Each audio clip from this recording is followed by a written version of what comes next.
Hi, I'm Brent Fairchild, and I chose the Dead Sea Scrolls for my informative essay. The Dead Sea Scrolls were discovered in 1946 by a Bedouin shepherd who was leading his sheep through the region of Qumran. Qumran Cave 1 was the first cave discovered. And it was discovered when the shepherd was walking and he kicked a rock and it went through a cave entrance and he heard the shatter of a jar.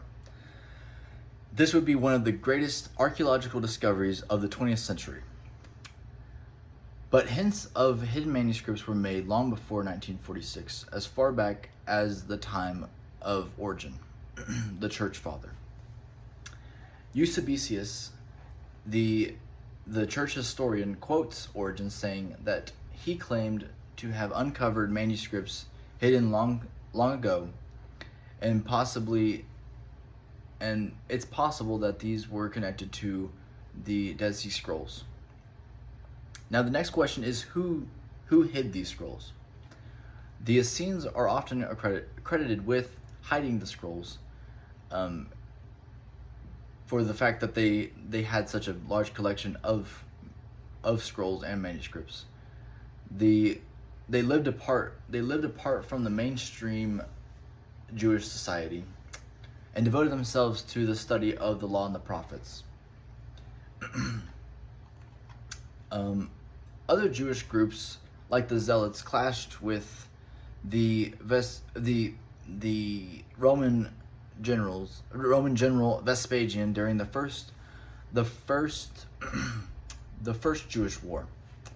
And from the spoils of the war, Vespasian would begin construction of the Colosseum. But it's believed that during this time, the Essenes gathered together all their scrolls and hid them in a total of 11 caves.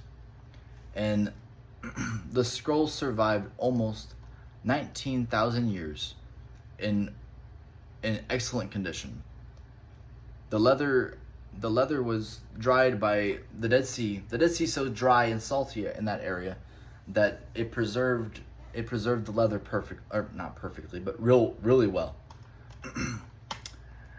Why they matter? Why do the scrolls matter? From an anthropological point of view, the scrolls provide a great insight into Jewish culture. Not only into biblical culture, but also just knowing the civilization and the traditions of the Jews of the 1st and 2nd century. The Essenes' theology is on display, giving us an idea of the messianic expectations that the Jews had.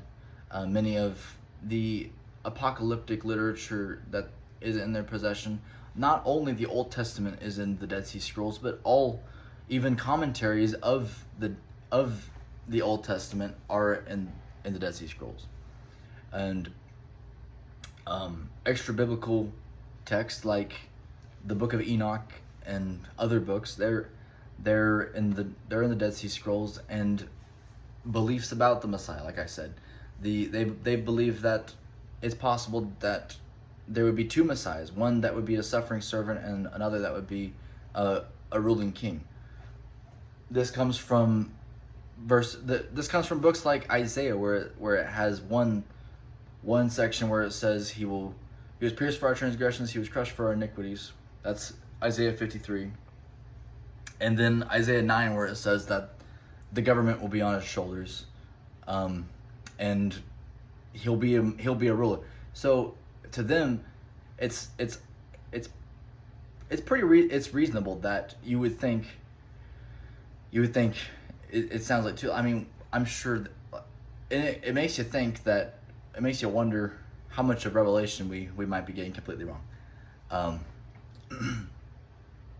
So, and from a biblical standpoint, the world of Jesus, we know what the world of Jesus was like from the Dead Sea Scrolls. A lot of perspective we get, not just the Pharisees bad, but also kind of knowing what their mindset was, that they were expecting a Messiah, and the Messiah was expected to be a certain way. and Jesus wasn't the way that they expected the Messiah to be. So in conclusion, the Dead Sea Scrolls is a time capsule for us to understand the history of our religion, but also just the history of a people who are really interesting. It preserves our faith, and it affirms that the Bible is accurate. The manuscripts that we get from the Dead Sea Scrolls are very close. Like, I don't know the exact percentage, but it's very close to our Bible today. To help us, it helps us understand both the Essenes and the broader shape of the early church. And that's all I have for my essay. Thank you for watching. I appreciate it.